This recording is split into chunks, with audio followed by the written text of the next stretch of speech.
já iniciada dos símbolos e falar sobre o simbolismo dentro dos números. E aí essa é uma discussão que a gente tem que colocar algumas coisas na mesa antes de nós entrarmos propriamente nesse assunto. Então, a primeira coisa que nós temos que entender é que o ser humano ele reconhece unidades. O que isso quer dizer? Quer dizer que o ser humano tem a capacidade de compreender que existem objetos que compartilham uma estrutura comum. Então, possuem uma organização interna e uma forma que nos permite agrupar esses objetos. E esses objetos, eles são ao mesmo tempo semelhantes entre si, porque se não fossem nós não poderíamos agrupá-los, mas eles também são distintos entre si em alguma medida, porque se não fossem distintos, eles seriam um só. Então você sabe reconhecer o que é uma maçã, o que é uma melancia, por exemplo, porque você reconhece a diferença estrutural entre elas. Assim como você reconhece melancias diferentes, mesmo que elas não tenham necessariamente algo que as una em um sentido de visão, de tato, enfim. E o ser humano também reconhece o conceito de quantidades. A quantidade, aqui no caso, seria a ideia de conjuntos. Então o ser humano também tem essa capacidade de reter os conjuntos da realidade.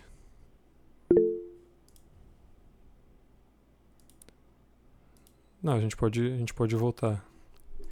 Em que momento que você perdeu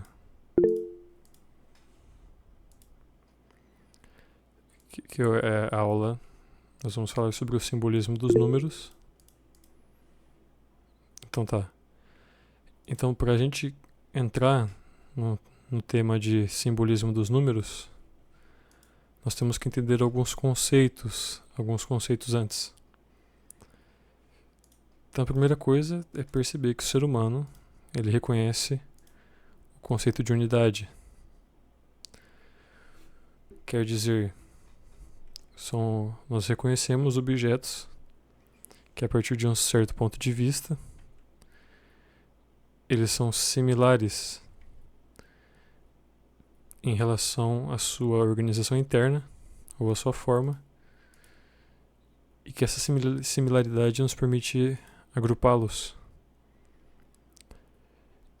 E esses objetos, eles são ao mesmo tempo semelhantes, porque se não fossem nós não poderíamos agrupá-los, mas eles também são distintos, porque se eles não fossem distintos eles seriam apenas um. Então a gente sabe, por exemplo, diferenciar uma maçã de uma melancia. E a gente sabe também o que é uma maçã e o que são duas maçãs. Essa é a primeira distinção. E aí você tem a noção também de quantidade. E que a quantidade ela nos diz algo de um conjunto. Então você tem, por exemplo, 5 maçãs e 5 melancias. você tem ali, o ser humano ele é capaz de identificar ali um conjunto que é independente da unidade do objeto. Porque aqui nós estamos falando, né, quando nós falamos de conjuntos, então nós entendemos os 5 também. E aí, o 5 ele existe além da maçã, da melancia. E então nós podemos compreender essas coisas. E a essas coisas nós chamamos de números. Mas a gente vai entender como que existem coisas muito mais profundas nos números do que nós imaginamos. E para isso a gente tem que buscar lá no... Temos que começar do começo, obviamente. Então, número, o termo número, deriva do grego nomos, que quer dizer regra, lei, ordem, coisas nesse sentido. E que são termos que nos traduzem para algo que seria como a coerência entre o todo e as partes. E o conceito que nós temos de número, que nos é mais conhecido, é o conceito do número, é aquela multiplicidade que ela é medida pela unidade. Então, o conceito de número quantitativo. Então, o número que nós conhecemos, que nós trabalhamos quase que exclusivamente, é a ideia do número, enquanto a abstração de uma quantidade. Então, nós usamos números justamente para reconhecer objetos e agrupá-los e tudo mais. No entanto, existe uma outra abordagem que os clássicos faziam dos números. O Platão, estudando os escritos de Pitágoras sobre o número, Pitágoras que dizia que tudo é número, a gente vai ver como que isso não é um absurdo dizer, de certa forma, que o Platão dizia que quando nós somamos 2 maçãs com mais 2 maçãs, nós somamos 2 e 2. Nós juntamos 2 conjuntos. E aí já não são 2 pares, e sim um quarteto de maçãs. Então percebo que já é uma abordagem diferente daquela abordagem que nós conhecemos. Aqui, Platão está falando de uma organização intrínseca das coisas. Nós estamos falando de um número enquanto uma forma, e que essa forma ela é anterior ao objeto e também é posterior a ele. Explico. Então eu posso imaginar uma xícara, mesmo sem a ter comigo. E eu posso quebrar essa xícara. E mesmo que eu já não tenha ela comigo, eu ainda posso pensar na ideia de xícara. E é importante que a ideia de xícara venha antes do que o próprio objeto, porque se a ideia não viesse antes do objeto, não seria possível que o objeto fosse inventado em uma primeira vez. Que o inventor é isso, ele idealiza uma coisa na sua mente, e aí sim vem o objeto. E aí o objeto ele pode deixar de existir. Pensando na ideia, a humanidade pode deixar de existir, mas o conceito permanece lá, porque o conceito já era anterior a ela. Então olha que interessante essa abordagem numérica que existia, que existia até um certo tempo atrás, e que é muito mais essa matemática mais moderna, essa ciência mais moderna do século XVIII para frente, que vai negar um pouco essa ordem numérica em detrimento ali de uma matemática mais newtoniana e enfim, aí já entraria num campo que eu já não domino tanto. Mas aí essa ideia que nós tratamos do 2 mais 2 igual a 4 e tudo mais, não recebe o nome de nomos para Platão, ou para Pitágoras, ou até para Aristóteles. Mas aí é o aritmos. Então o aritmos, traduzindo, a tradução já de aritmos é número.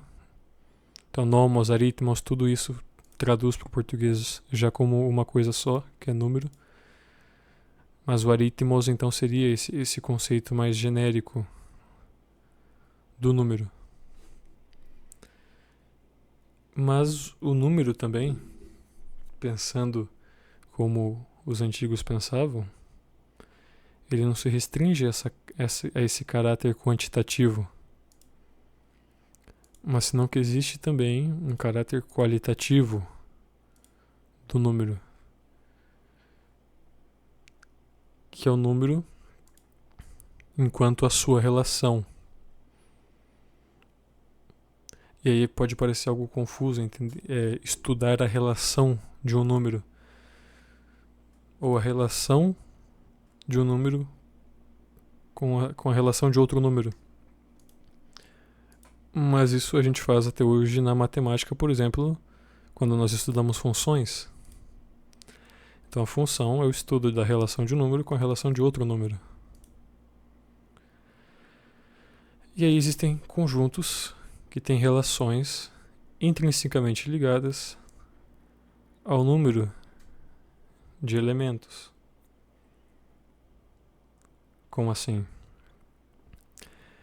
Então existe uma diferença qualitativa entre par e trio. Não existe uma diferença apenas quantitativa, mas sim também uma diferença qualitativa. E aí vai haver a adição e a subtração, principalmente, elas sendo responsáveis pela mudança dessas relações. Explico. Não existe a possibilidade da gente trabalhar relações de oposição, no caso da subtração, e de complementaridade, no caso de adição, com outros números que não sejam o 2, por exemplo. Então é necessário que haja o par para que se haja uma polaridade, por exemplo. Então essa é uma característica qualitativa do número que é própria do par, que é própria do 2.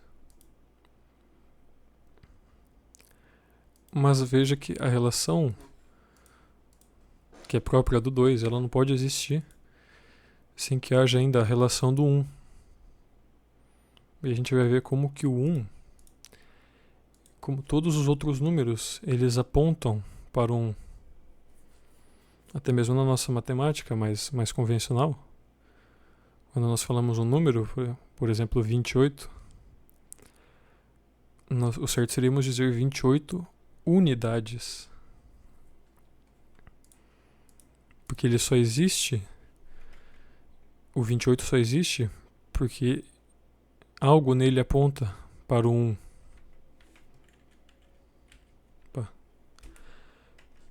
Então, e aí, estabelecendo uma norma, isso aqui eu não vou abordar tudo isso porque é um assunto muito complexo e que eu também não domino completamente, mas só que para que a gente tenha noção que existe uma tríade inferior, quando nós falamos de números, e uma tríade superior em relação à sua importância na realidade. Então primeiro você tem as coisas sensíveis, então um objeto que pode ser contabilizado. Aí depois você tem as formas geométricas, que é uma coisa que a gente não para pensar na escola, porque a gente não tem muito o contato, por exemplo, com a matemática de Euclides. Mas quando você começa a estudar Euclides, você percebe que a gente nunca trabalha diretamente na escola com formas geométricas. A gente trabalha com representações de formas geométricas. Porque, por exemplo, a definição de um ponto é que ele é um espaço no plano que possui coordenadas e que ele não tem necessariamente altura e comprimento. Então como é que a gente pode desenhar sequer um ponto? Porque quando a gente faz a representação de um ponto, ela existe ali, ainda que a gente ignore, mas existe largura e comprimento, altura. Então as formas geométricas, elas já não estão aqui, contidas no nosso plano. Então elas já estão acima das coisas sensíveis. E as formas geométricas, por exemplo, o triângulo, nós sabemos que a soma dos ângulos internos de um triângulo é 180. E aí você percebe que existe uma hierarquia aí também. Então, essa regra não poderia valer para um triângulo se o 180 não existisse antes do triângulo. Então, os números vêm a partir de aqui. E aí, acima disso, você entra na tríade superior, que seriam as formas inteligíveis, os números enquanto leis e os princípios supremos, que seriam, e aqui resumindo bastante, porque a gente já se confundiria tudo se a gente abordasse cada um separadamente, são aquelas noções de que o 2 é maior que o 1, as noções de par e ímpar. Então veja que existe uma hierarquia das coisas que antecedem propriamente os números e que elas são necessárias para que os números funcionem do jeito que a gente conhece. E eu dei essa volta toda justamente para a gente ter essa noção de que a unidade, algo só é se ele for uno em si. Então, o que isso quer dizer? Sem unidade, o ente não existe. Se nós somos seres humanos, se a nossa unidade de ser humano, se nós não formos unos em nossa definição de ser humano, nós não poderíamos ser propriamente um ser humano. Então, sem unidade, o ente não existe. Porém, tudo que existe é parte de algo. E se algo existe, ele pode ser decomposto. É aquela ideia, voltando à Grécia, do Demócrito, né?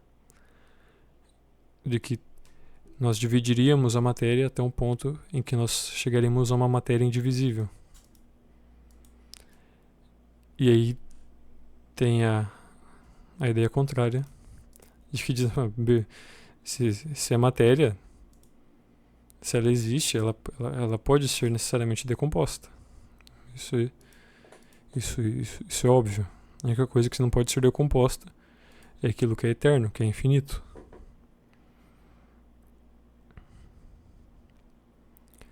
E veja como que nós já estamos chegando aonde a gente quer chegar no conceito de unidade. Porque nós estamos tratando de partes e de todo. E o que é o todo se não um? Não tem como existir dois todos. Porque se existem dois todos, se a gente chamasse algo dois todos, eles necessariamente seriam partes de algo que é único. Então veja que o conceito de unidade ele já está se mostrando anterior a qualquer coisa que possa entrar no campo da existência. Então nada que existe pode conter todos os atributos da unidade. Mas se não apontar para essa noção de unidade, então o que é algo que aponta para outra coisa? É um símbolo. Então os números também são símbolos. Então existem símbolos que apontam para os números, e os números também apontam para outra coisa. E esta coisa é a unidade.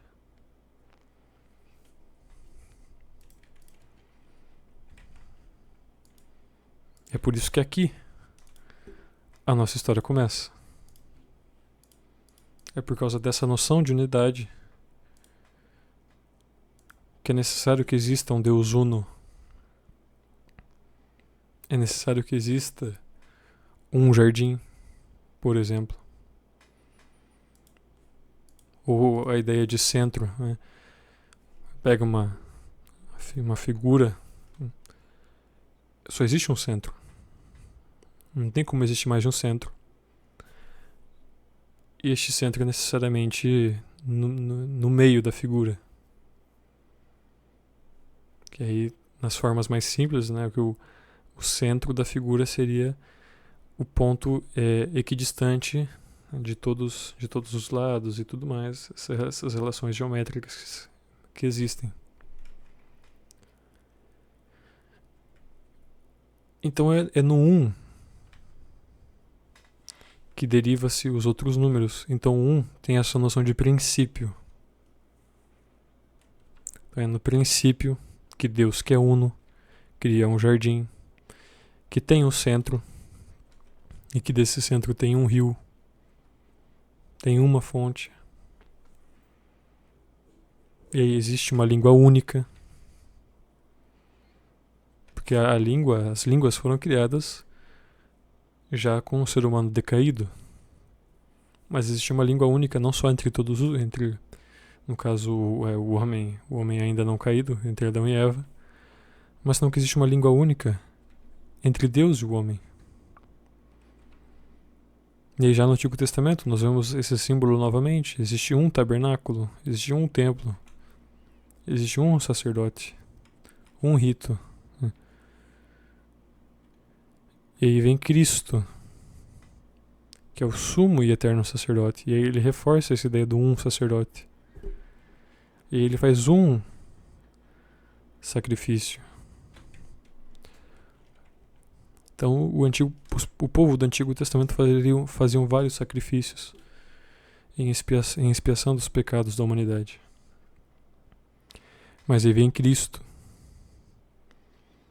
E ele realiza o único sacrifício que era capaz de remir essa dívida que o homem tinha com Deus. E aí os sacrifícios que nós oferecemos na missa, elas apontam para aquele único sacrifício que teve. E aí a renovação desse sacrifício. Nós temos também um sol, porque o sol é da onde vem a luz. O sol está acima de nós. E é graças à luz que vem do sol que nós podemos ver as coisas. O sol, que é o único ali, ele vem e é graças a ele que nós podemos ver. É graças a ele que nós recebemos a luz, o calor. Veja como que o sol é um símbolo forte de Deus. E aí você tem a primeira oração que se tem registro do Antigo Testamento. Shema Israel Adonai Eloheinu Adonai Echad. Então, ouve Israel, o Senhor nosso Deus é o único Senhor. E aí a tradução perde um pouco essa força, porque a palavra único no texto original é Shema. Então é em Shema que está ali a unidade. E Shema é o começo da oração. Então é o princípio ali da voz dos judeus. E aí você tem também, por exemplo, outro símbolo, já no Salmo, que é a pedra que os edificadores rejeitaram. Esta foi posta por pedra angular. Então a pedra angular, aí eu até me esqueci de pegar uma imagem para facilitar. Mas aqui a pedra angular é aquela pedra que, pensando nessa época, as construções eram feitas puramente com pedras soltas, avulsas. Não tinha uma forma de uni-las, de grudá-las. E a única coisa que unia todas as pedras de uma edificação e que nós deixava cair era a pedra angular. Então era aquela uma pedra que colocava e aí segurava todas as outras. E se você tirasse essa pedra, todas as outras pedras se cairiam, se desfariam. Então também é uma pedra angular. E veja que aqui nós estamos falando de algo concreto da realidade, é algo da física. Ninguém inventou essa relação da pedra angular. Ela está ali porque o universo funciona desse jeito. E se funciona desse jeito é porque tem um motivo que seja assim.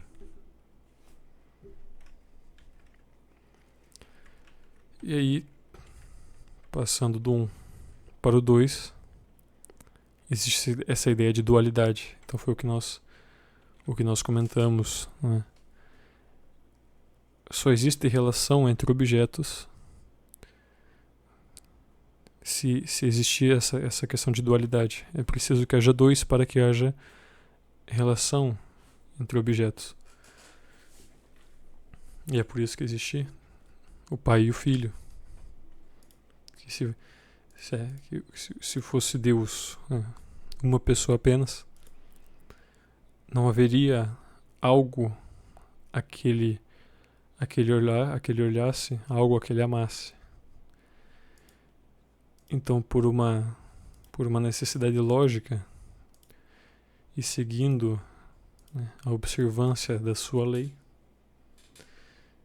então é necessário que exista essa relação trinitária entre dois, né, o dois, que são o Pai e o Filho, e aí o Espírito Santo, que é a relação que procede da relação entre o Pai e o Filho.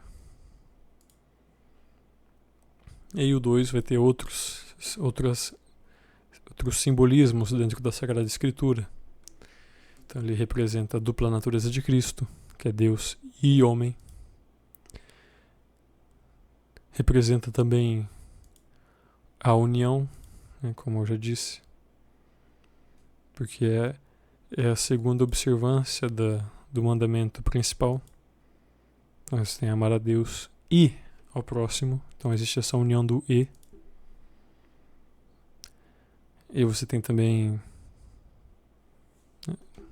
céu e terra, Deus e homem.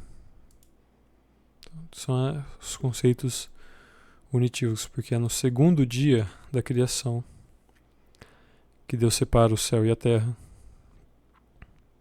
O 2 também, mais na Sagrada Escritura, tem também a questão do testemunho. Então, quando uma pessoa fala é uma coisa, mas quando duas pessoas falam, aí já nos parece mais conveniente. Nós temos isso, por exemplo, nas tábuas da lei. São duas tábuas, não são uma. Em uma tábua você tem três observações que dizem relação entre homem e Deus. E aí na segunda tábua você tem 7 mandamentos que dizem relação ao homem e ao outro homem. Os apóstolos foram escolhidos e enviados e viveram a sua vida baseando-se nesse princípio. Iride, foram escolhidos, 2 a 2, foram de 2 em 2. Veja uma referência literária, por exemplo, de como isso é forte. Esse símbolo também está presente no Senhor dos Anéis. Pega os hobbits ali. Os hobbits, eles são inseparáveis, eles andam em 2 também. Você não consegue separar o Sam do Frodo, o Merry do Pippin e tudo mais. Você não consegue também separar o ser humano do seu anjo da guarda, por exemplo. Então a nossa relação é dual, não só entre homem e homem, mas também entre homem e o seu santo anjo da guarda. O 2 também simboliza ênfase. Em que sentido? A repetição de algo enfatiza este algo. Por exemplo, pelos séculos dos séculos. Então reforça a autoridade do reinado de Cristo na Terra durante todo o tempo, pelos séculos dos séculos. Aí você tem o credo niceno, por exemplo. Deus de Deus, luz da luz, Deus verdadeiro de Deus verdadeiro. Essa repetição gera uma ênfase, é uma relação dual. Tá lá o Renato Russo, né? O que foi escondido é o que se escondeu. Baita gênio. O cara só fez o que a humanidade fazia desde sempre. Só que ele fez de uma forma muito mais simples e muito mais chata. O 2 também tem uma relação de oposição. Foi aquilo que eu falei, é da relação gerada pela subtração. Existe uma ideia de divisão no número 2. Porque quando a gente pega a relação entre todo e parte, a menor parcela que nós podemos abstrair de um todo, em partes iguais é a sua metade. Não tem como você pensar um todo em partes iguais com um número que seja menor do que 2. E aí você tem homem e mulher, por exemplo.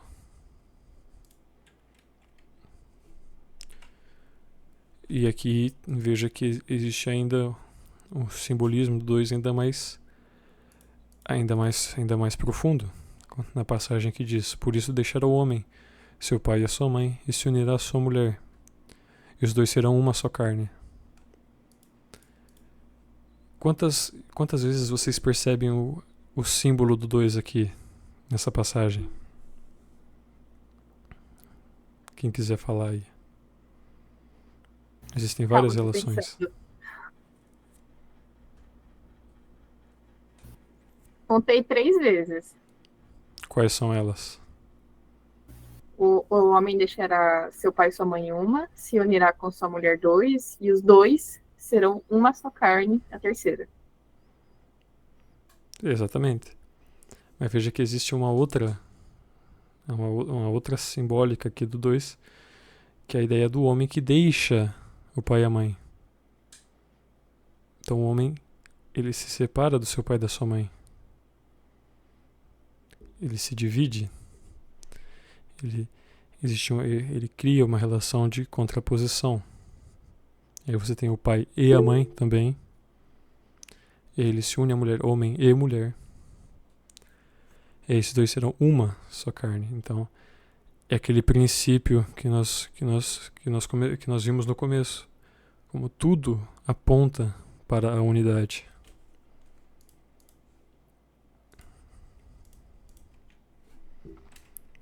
E aí você tem o 3, que simboliza justamente essa relação trinitária. O vai dizer o Deuteronômio: amarás ao Senhor teu Deus de todo o teu coração, de toda a tua alma, com toda a tua força. Essas palavras não estão aqui à toa. Você tem 3 formas de amar a Deus: com o seu coração, que o Deus Pai te deu na hora de sua criação, de toda a tua alma, que foi o objeto que Cristo salvou, e com toda a tua força, que lhe é dada pela ação do Espírito Santo. Então amará o Senhor teu Deus de todo o teu coração, de toda a tua alma, com toda a tua força. Quer dizer, ame o Deus na sua trindade. Ame o Pai, o Filho e o Espírito Santo. Na Sagrada Escritura, você vai ter alguns trechos em que Deus é referem-se a Deus como Elohim. Ele quer dizer esse Deus. Porém, Elohim, no hebraico, é um termo usado para palavras no plural. E aí, nesse caso do Him, seria o 3. Então, uma tradução literal seria 3 deuses. Mas a forma em que é utilizada na Bíblia é esse Deus que é visto de 3 formas. E uma outra coisa interessante que eu tinha esquecido, que veio agora aqui na lembrança, que eu nem tinha pensado em trazer, é de que, por exemplo, na língua grega e em algumas outras línguas contemporâneas, não existe apenas singular e plural. Existe o singular, que é um, o plural são vários, mas existe na língua grega termos, palavras para singular, dual e plural. Então você tem para 1, para o 2 e aí para o 3 ou mais. Então, essas relações, eu vejo que os povos antigos já tinham noção de como os números se relacionavam e aí tinham um cuidado maior com relação a isso. Mas voltando, ainda no Antigo Testamento, por exemplo, você tem 3 anjos que aparecem a Abraão. Quando ele fala da destruição da cidade de Sodoma, aparecem 3 anjos a Abraão. Cristo vive 3 anos de sua vida pública. Cristo ele é pregado por 3 pregos. Na cruz do Cristo consta 3 idiomas: o hebraico, o grego e o latim. Quando Cristo morre, o mundo fica em 3 horas de escuridão. E eu acho interessante, Santo Afonso Maria de Ligório conta que uma vez ele estava lendo um texto de um santo que não se sabe de que santo que ele falava, mas era um santo que ele era grego e ele relata isso antes de conhecer ele, antes de ser santo, quando ele morava na Grécia. Ele relatou um certo dia, ele relatou que houve um apagão, assim, e houve um tremor. E aí, anos mais tarde, os primeiros cristãos começaram a chegar na Grécia e começaram a contar da vida de Jesus. E pelas coisas que ele foi ouvindo, pelas respostas das perguntas que ele foi fazendo a esses cristãos, ele descobriu que aquele apagão que ele relatou e aquele tremor se deram no dia e na hora que Cristo morreu. Então foi algo que atingiu o mundo inteiro. Um santo que morava na Grécia, que não conhecia o cristianismo, relatou a escuridão e o tremor que sentiu e achou estranho, e aí depois ele foi descobrir que se tratava da morte do Cristo. E existem teólogos que dizem que essa escuridão se deu no universo inteiro, por exemplo. E Cristo morre, e ele ressuscita ao terceiro dia. Você tem, por exemplo, não se tem essa, só se tem que é uma carta de Santo Afonso Maria de Ligório que ele comenta deste trecho que ele leu, mas que ele não chega a mencionar, porque era algo que quando você escreve uma carta, você não imagina que ela vai virar documento histórico. Então você acaba deixando coisas assim e tudo mais. Não. Foi um texto que ele leu. E aí, você tem, por exemplo, a oração do santo, que nós rezamos na missa todos os dias. Nós falamos santo 3 vezes. Porque é um santo para cada pessoa da Trindade. E por isso ela é a Santíssima Trindade, que ela é santa, santa e santa. Tem mais um outro símbolo do 3 que eu vou deixar para um número próximo, e vocês já vão entender por quê. Existem também os 3 inimigos do homem, que é o demônio, o mundo e a carne. Então o homem ele tem 3 inimigos: o demônio, o mundo e a carne. Eu estou dando exemplos aqui, mas os símbolos dos números eles são muito maiores do que os que eu estou colocando aqui. Aqui são apenas exemplos que servem para reforçar o que cada número nos diz da realidade. E caso alguém perceba alguma relação que eu não mencionei e quiser trazer, sinta-se à vontade também. E aí o 4, ele simboliza o cosmos. Quero dizer, cosmos em grego é ordem. Então o 4, ele simboliza o mundo. E nós vemos como que as coisas relacionadas ao mundo, elas têm muito o 4 envolvidas. Então são os 4 pontos cardeais, são as 4 estações do ano, são os 4 elementos, são os 4 temperamentos. E aí veja que interessante que os elementos e os temperamentos, apesar de serem 4, eles só podem existir sendo 4 por causa de relações duais. Quer dizer, frio e seco, frio e úmido, quente e seco, quente e úmido. É através das relações duais, de dualidade, de oposição ou de complementaridade, que o 4 pode assumir essa relação com o mundo, com o cosmos. Então, como diz no Gênesis, do Éden saía um rio para regar o jardim, o qual dali se dividiu em 4 braços. Então, do centro do jardim do Éden, para regar aquele jardim, saía um rio, e quando esse rio saía de lá, ele se dividia em 4.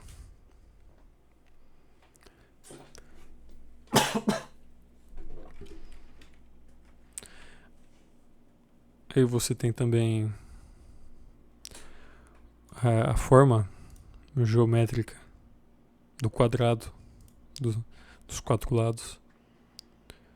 Então, por exemplo, a forma geométrica do quadrado está presente nas nossas vidas, por exemplo, no altar. O altar ele é retangular, ele é quadrado, porque ali ocorre o sacrifício que ocorreu na cruz, que é uma forma de 4 pontas, que segue os 4 pontos cardeais. As tribos de Israel também elas se organizavam ao redor do tabernáculo, ao redor do templo, em 4 grupos de 3. Então olha que já começa uma relação entre outros números. Isso é muito importante também. Relação entre números, elas nos levam a compreensões mais profundas da leitura. Aí você tem o 5, que representa a lei, porque 5 são os livros, são os primeiros 5 livros da Bíblia, que nós chamamos de Pentateuco. São os chamados livros da lei. Na liturgia das horas, por exemplo, você tem os salmos. Antigamente, nas laudes e nas vésperas, você rezava 5 salmos. Porque os 5 nos remete à obra redentora de Cristo. Porque 5 são as chagas do Cristo. 5 também no Antigo Testamento. Você encontra na passagem de Davi, onde ele vai enfrentar Golias, ele leva 5 pedras.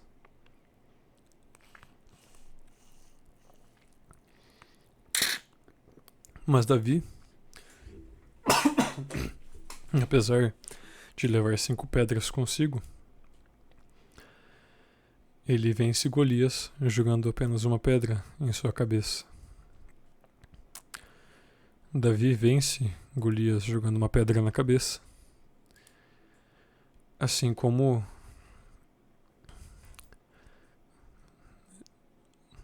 a mulher faz com a serpente quando pisa em sua cabeça.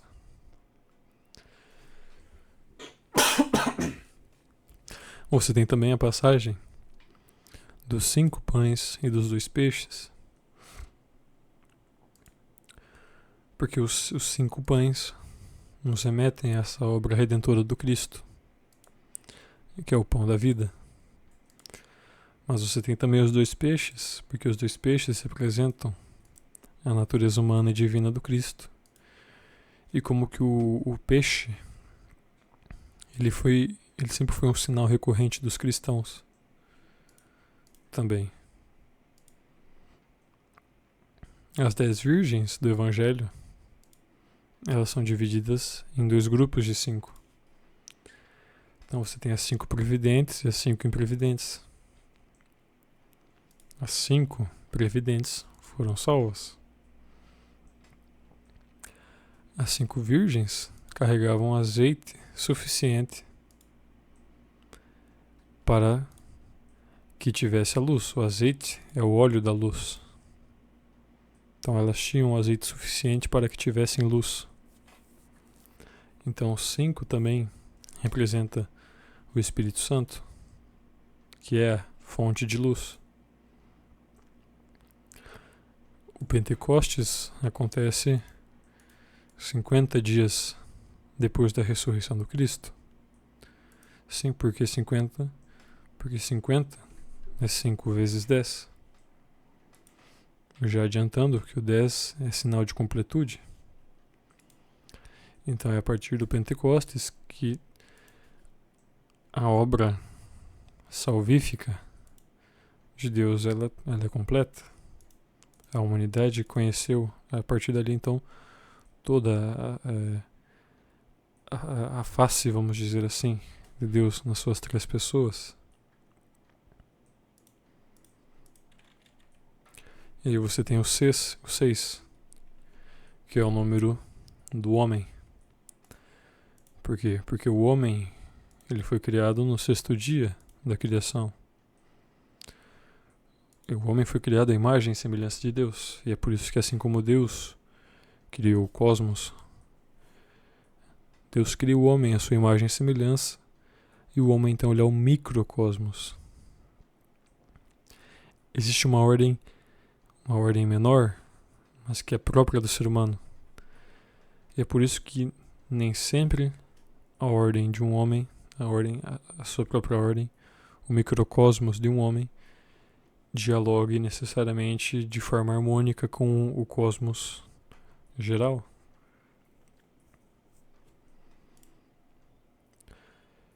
Então o 6, ele brinca com essa ideia de unidade e de totalidade. Você tem o 6, por exemplo, nas velas do altar. Outra relação dual, que é as velas no altar, no nosso rito. Nós vemos, ou são 2 velas, ou são 4 velas, ou são 6 velas. Mas aí quando você tem o bispo, que ele é o que? Ele é o sucessor dos apóstolos, o bispo. Nós temos 7 velas no altar. Porque o bispo, sucessor dos apóstolos, os apóstolos foram aqueles que tiveram contato com o Espírito Santo no Pentecostes. E aí, então você tem uma 7ª vela ali. Você tem também a anunciação do anjo Gabriel a Nossa Senhora. A anunciação ela se dá 6 meses depois da anunciação, vamos dizer assim, de Santa Isabel. E aí Maria visita Isabel. E quando Maria visita Isabel, ela permanece 3 meses com ela. E por que ela permanece 3 meses? Porque lá no primeiro livro das Crônicas, você tem um caso em que a Arca da Aliança, ela fica na casa de Obed-edom durante 3 meses. E o Senhor abençoou a sua casa e tudo o que lhe pertencia. Então, é necessário que tenha ocorrido isso na realidade, e isso que é o mais bonito. Isso ocorre na realidade. E não ocorre, muitas vezes, de forma consciente por aqueles que o fazem. Mas porque é dessa forma que Deus opera. E aí é a partir disso que nós entendemos que a Santa Maria ela é a resposta deste símbolo que é a Arca da Aliança. Então a Arca da Aliança apontava para algo e os judeus não sabiam necessariamente o que era. E aí Maria é a resposta a este símbolo. Ela é a Arca da Aliança. Ela traz em si o maná. E é na casa de Isabel, assim como na casa de Obed-edom, que o pão da vida permanece por 3 meses.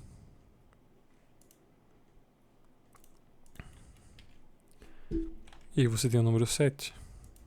O número 7 é o número da perfeição. Muitos dizem, né, de uma forma brincando, que o número 7 é o número favorito de Deus. Porque o número 7 é o número dos dias da criação. E é por isso que o homem foi criado no 6º dia. Porque no 7º dia Deus descansou. No 7º dia é o dia perfeito. E o homem, como nós vimos, não é perfeito. Ele se volta contra Deus. Então o homem não é uma criação do 7º dia. O 7 também representa, simboliza aliança, juramento. Então, por exemplo, você tem as 7 cores do arco-íris. Porque o arco-íris, ele simboliza a aliança que Deus fez com o seu povo no Gênesis. O 7 é o 6 mais 1. O 6 é o número do homem, o 1 é o número de Deus, um Deus uno. É a união, é a perfeição. É o 4 mais 3. Então é a união entre Deus e homem e o mundo e a Trindade. O número 7 na Bíblia aparece 43 vezes. Um 4 e 3. quando Salomão constrói o seu templo, leva 7 anos. E o trono do templo de Salomão, ele era elevado, tinha degraus. E era no 7º degrau que ficava o trono de Salomão. Quando os discípulos pedem para que Cristo ensine a eles como orar, como falar com Deus, ele ensina o Pai Nosso. E o Pai Nosso, como nós vimos ano passado, ele tem 7 petições. Nós temos os sacramentos que também nos reconciliam com Deus, nos reconectam com Deus. E são 7 os sacramentos.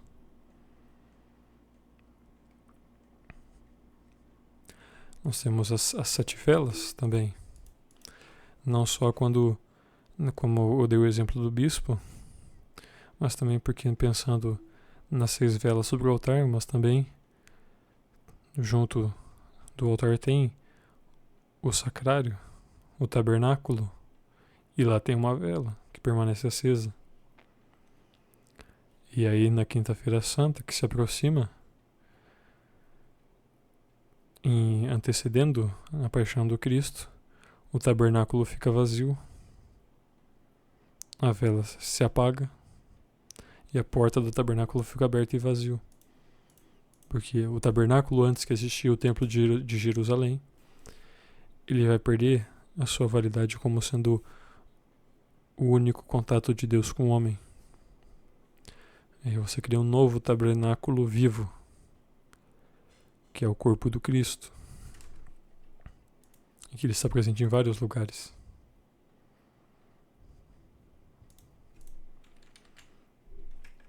E aí em Lucas, você tem essa passagem em que Deus estava com seus discípulos e ele realiza alguns exorcismos.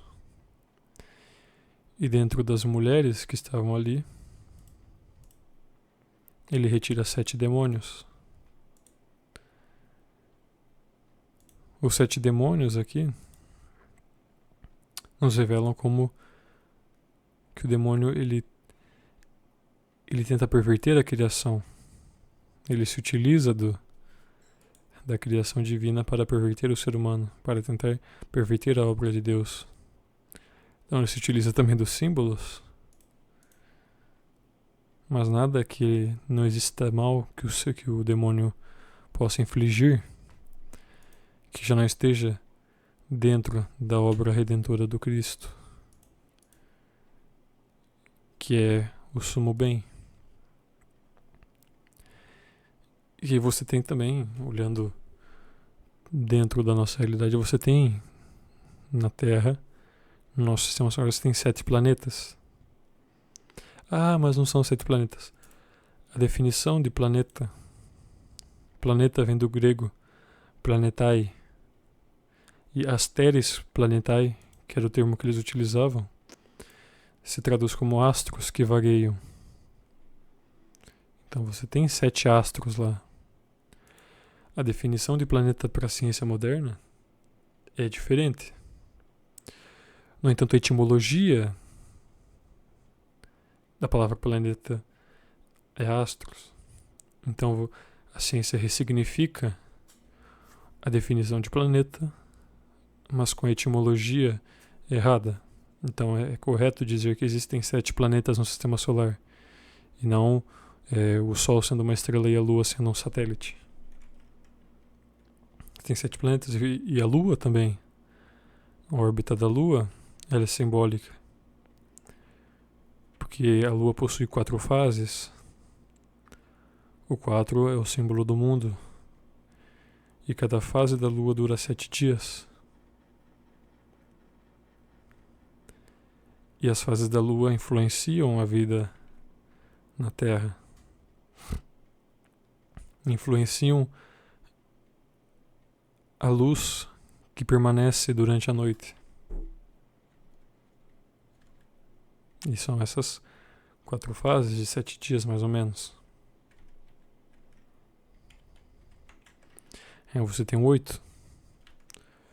O 8 ele simboliza a infinitude, a salvação, porque Noé, com ele estavam mais 7. Então no dilúvio foram salvos 8 pessoas.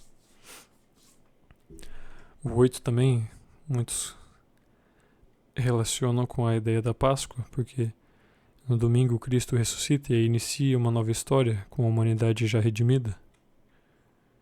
E aí essa humanidade redimida, ela tende ali ao eterno, à eterna beatitude com ele. Então uma relação de infinitude, o 8. E aí, pensando também na ideia das pirâmides, a pirâmide a pirâmide de base quadrada, por exemplo, é uma forma que muitas culturas se utilizavam, né? E aí você vai analisar o porquê da pirâmide de base quadrada. E eu não digo necessariamente a pirâmide do Egito, por exemplo. Mas, por exemplo, a Gólgota, o Monte Calvário, ele tem um formato de pirâmide de base quadrada, que ele é um monte. A pirâmide, ela tem 8 arestas.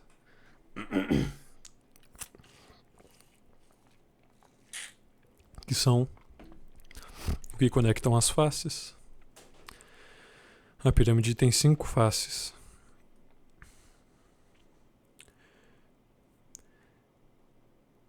Ela tem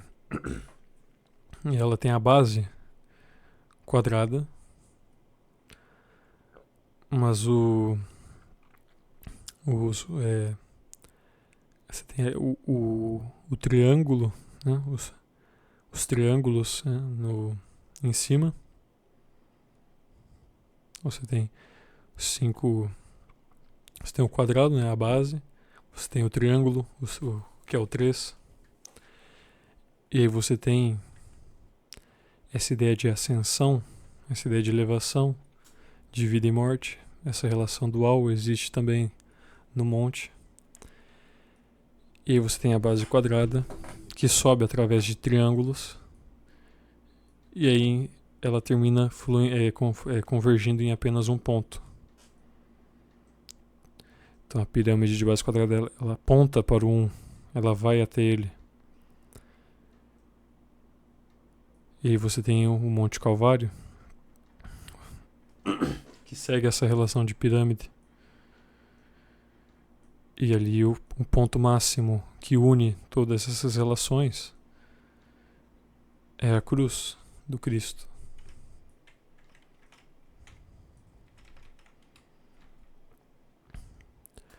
Você tem o 10 também. E aqui os números que eu trouxe são os números os mais interessantes de se abordar. Existem milhares de outros números e dá para se relacionar e tudo mais. Mas enfim, o 10 é a completude. A ideia de totalidade. Porque nós temos 10 dedos nas nossas mãos. Nas nossas 2 mãos nós temos 10 dedos. É a partir dele que nós instintivamente começamos a nos relacionar com os números. Nós contamos nos dedos e tudo mais. As 10 virgens da passagem que nós já mencionamos, elas representam a totalidade dos cristãos. Mas apenas 5 das precaventes permaneceram. E aí você tem o 12, que ela é uma perfeição escatológica. Ela está necessariamente ligada a uma coisa mais profunda, uma perfeição diferente em relação ao número 7, por exemplo. Então, diversos calendários, seguindo o movimento da Lua, tem 12 meses. Você tem as 12 tribos de Israel, que são portadoras da fé e da esperança. E aí Cristo escolhe 12 apóstolos, que aí serão portadores também da fé e da esperança, neste elo que une o Antigo e o Novo Testamento. Deus escolhe 2 vezes essas 12, esses 12 casos, as 12 tribos e os 12 apóstolos. Você tem o 12 como sendo 6 vezes o 2, porque são os apóstolos que são enviados de 2 em 2, que são homens e que participam ali da vida do Cristo. Você tem o 4 vezes o 3 também, que nós já mencionamos. Pode falar. Não sei se você já comentou isso, ou se eu já deveria saber, mas o que seria, sei lá, o significado de escatológica? Escatológica tem relação ao fim da humanidade. Escatologia Então, é uma relação com ali, o fim da humanidade, uma coisa mais apocalíptica, uma perfeição que ela se completa e se justifica no fim dos tempos. tá, e então é tipo assim, no caso, né, só para ver se minha linha de raciocínio tá certa, é uma perfeição que ela só vai fazer sentido no fim dos tempos, no fechamento de um ciclo, talvez? Assim, tudo na verdade vai fazer sentido no fim dos tempos. Tudo vai se tornar claro aos nossos olhos. No entanto, é a partir do 12, dos símbolos dos 12, que nós entendemos que isso vai acontecer na humanidade. Porque o 7, ele simboliza algo que já aconteceu. E o 12 é um símbolo que nos aponta para uma perfeição que ela ainda há de se cumprir. Entendi, valeu. Porque o 12, ele aparece 22 vezes na Sagrada Escritura. E 22 são os números, é o número de capítulos do livro do Apocalipse de São João. E aí eu trago uma dessas passagens que São João conta que ele viu, ele teve essa visão dessa grande e alta montanha e que ele viu essa cidade santa, que era a Jerusalém celeste. E que ela descia do céu junto a Deus e vinha em sua glória, seu brilho, seu esplendor.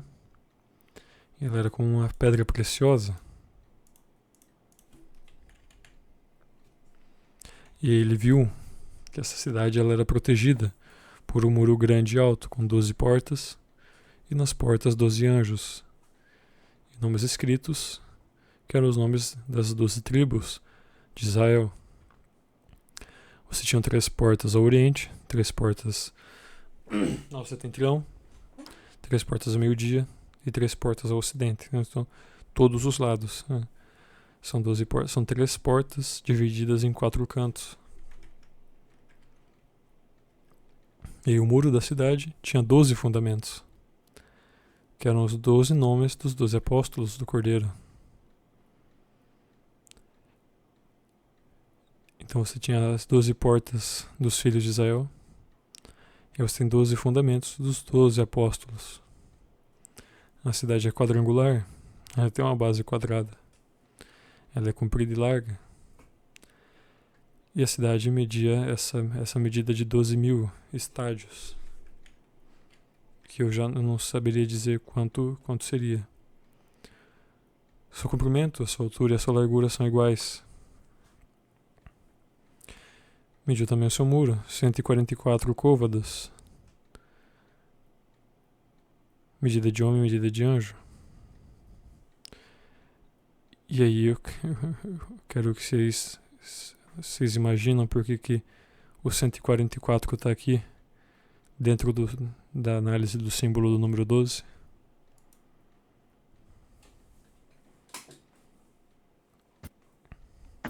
Tô raciocinando, peraí.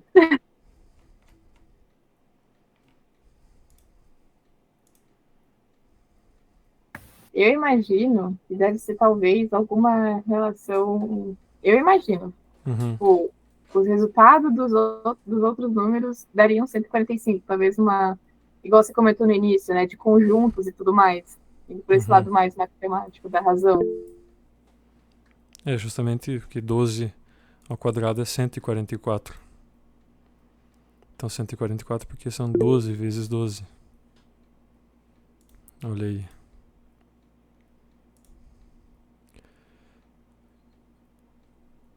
E aí então, é porque eu fui falar da pirâmide e depois eu fui ver que eu deixei essas imagens aqui no final.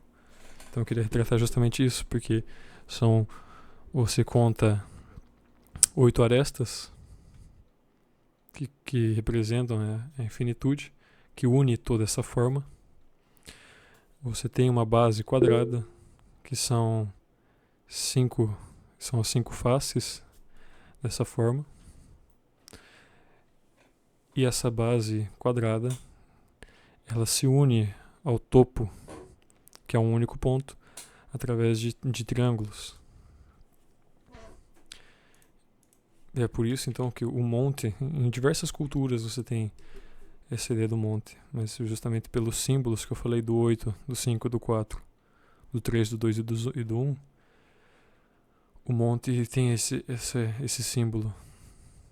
E aqui eu peguei, por exemplo, eu não tinha uma foto do Monte Calvário.